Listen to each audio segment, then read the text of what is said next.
Hi, everybody. I'm Stacy Cervenka, the director of the Iowa Department for the Blind. I'm here today with the newest member of the Iowa Commission for the Blind, Don Wirth. As some of you may know, our department is a state government agency, and we have a three-member commission that oversees the policy of our department. The members are Chair Sarah Coleman, Mike Honig, and now Don Wirth. Hi, Don. How are you? I'm good. And you, Stacy? I'm doing well. So we're so excited to have you on the commission, and we really appreciate you meeting with us today so that our community can get to know a little bit more about you. I'm looking forward to it. Awesome.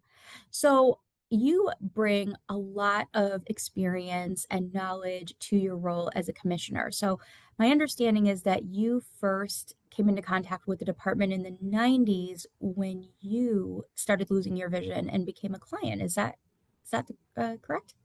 Yeah, that's correct. I was actually had retinitis pigmentosa and still have retinitis pigmentosa.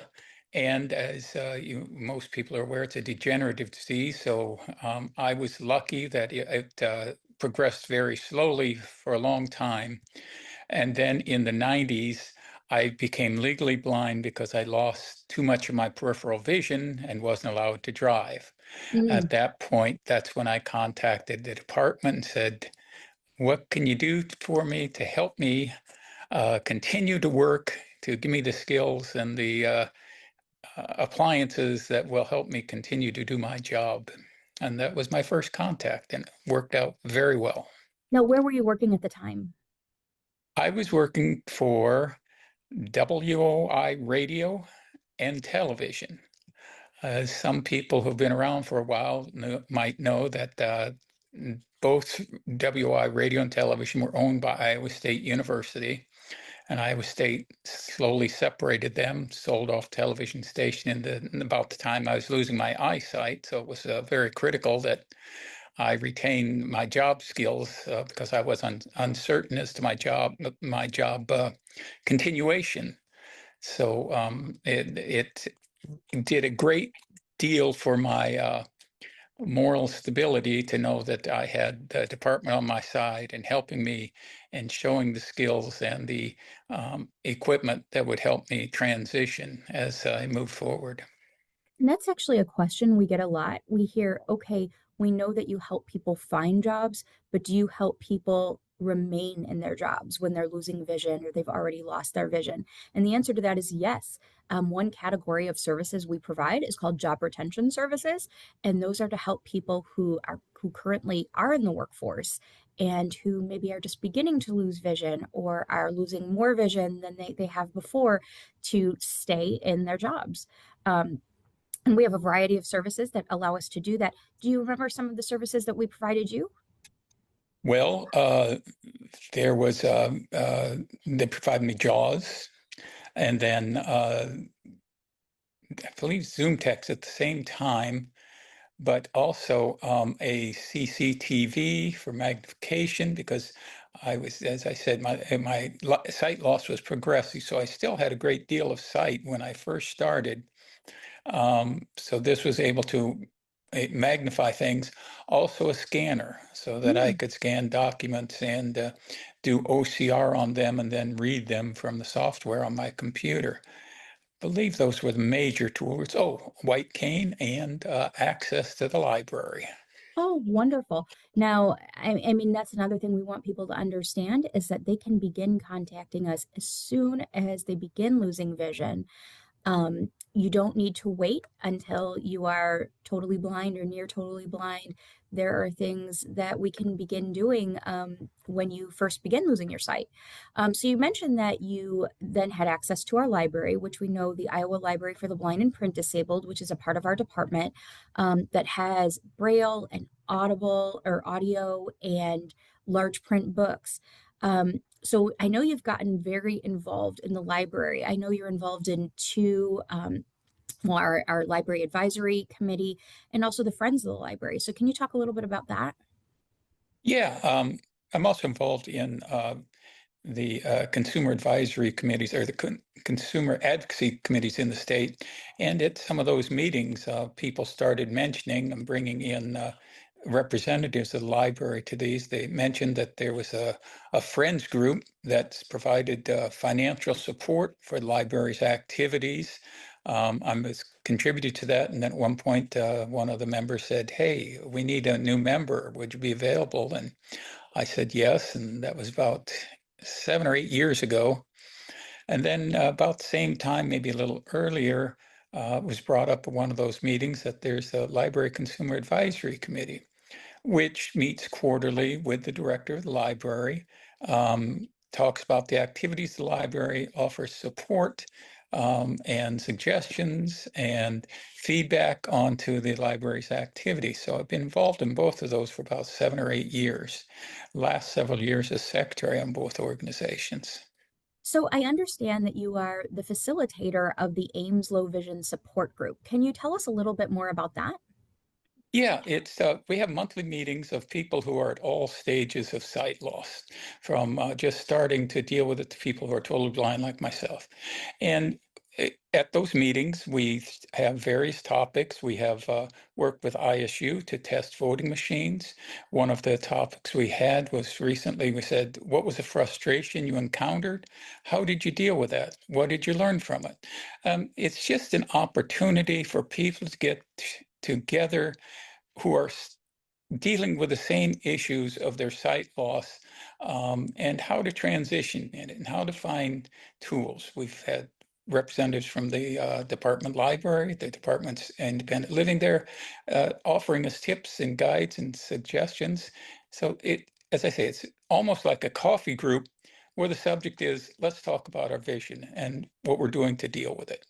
I think it's really awesome that you guys had an event where your members could check out all the various accessible voting machines that are used around the state of Iowa and get to learn how to use them in a low pressure situation so that they feel more comfortable and confident when they go in on election day. I think that's great. And I've heard you've had a lot of events like that. Well, a few of those, yes, and we bring in community representatives like city engineers about construction, so help people learn their way. We've had the SciRide people, the HERDA people come in, talk about their transit. So we try to involve services that are available in Ames and to get make our members aware of those and become more comfortable with the use of them. So if somebody is interested, if they live in the Ames area and they're interested in the Ames Low Vision Support Group, how can they get involved?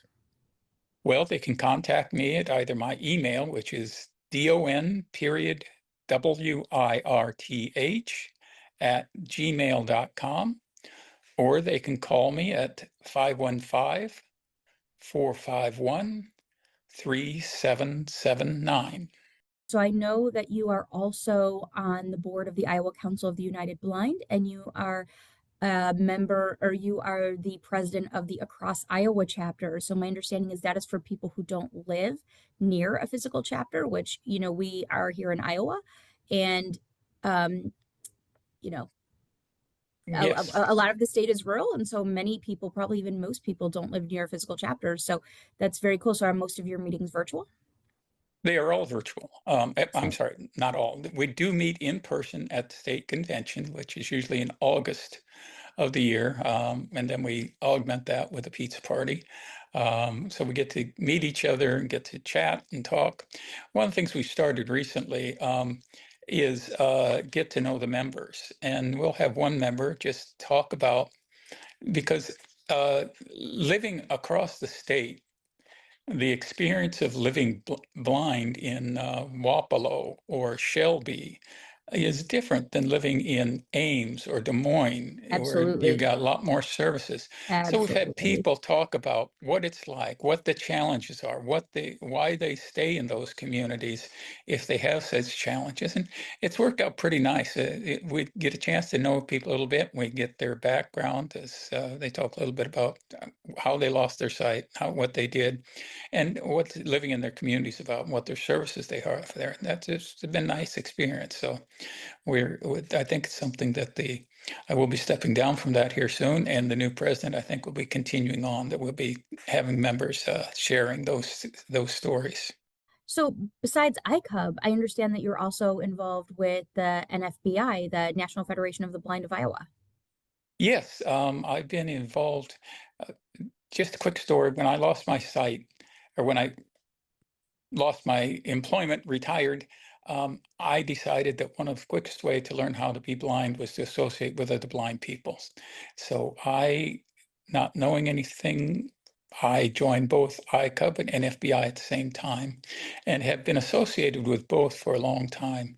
I attend the monthly meetings of the at-large chapter of the NFBI, and I've attended all of their state meetings since, as well as the ICUB state meetings since probably about 2013. Awesome. Now, one final thing I wanted to talk with you about that I thought was really cool is that I know that even after you began losing your sight and lost more sight, you were the director of finance for Iowa Public Radio. Can you talk a little bit more about that?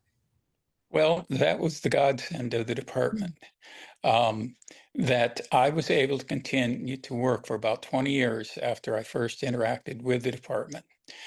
Through the tools, they closed my account after about, I don't know, a year, 18 months, something like that, because Closed your case. we felt, yeah, because they felt that I was in a good place and that I was working, I had the tools I needed. I was able to successfully perform my duties. And so for about the next 20 years, my jobs changed with changing ownership and management of WI Radio TV. And in the final iteration, about 2005, WI Radio became merged with the public radio stations at the University of Iowa and the University of Northern Iowa Very to cool. become Iowa Public Radio. And then I became the finance director of that organization. That was when the last several years of my career. So, though the commissioners aren't on staff here at the department and aren't necessarily involved with the, sort of minutia of the day-to-day affairs, they are instrumental in setting policy and setting the direction of the agency and helping us to establish objectives and goals. So what are some things, or, some directions you'd like to see the agency move in, or some goals that you have for the agency? Yeah. Well, I'm not sure I mentioned this in the past, but for about 9 years, I was on the board of directors of a local credit union. And in the last 2 years, I served as president. So, and in that role, I feel that the commission will be similar to that role. Um, we were we reviewed things, we offered suggestions, we've reviewed policies as required by law and such, and passed those as necessary. I see my role on the commission as similar to that, in that I think it's always good to have someone who's an outsider who can come in and offer different perspectives on the ways things are done. Just see Absolutely. things and say, "Oh, have you ever thought about this? And this may not be right, but I'll just throw it out as a suggestion."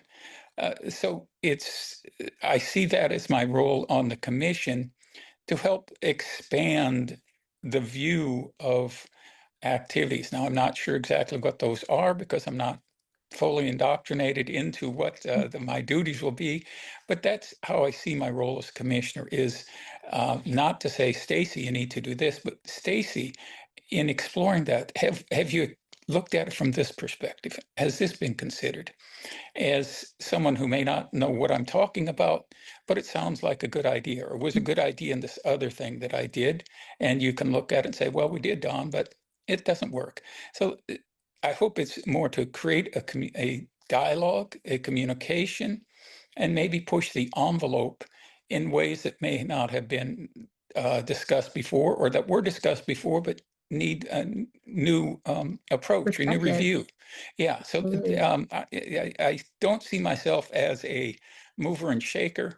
I see myself Well, you sound like a mover and shaker. You're as a direct worked for nudger Iowa Public and Radio and suggester. Yeah. president of your credit union, secretary for Friends of the Library. Well, thank you so much for joining us today, and we're excited to get to know you more at our upcoming commission meeting in June. All right. I'm looking forward to that as well.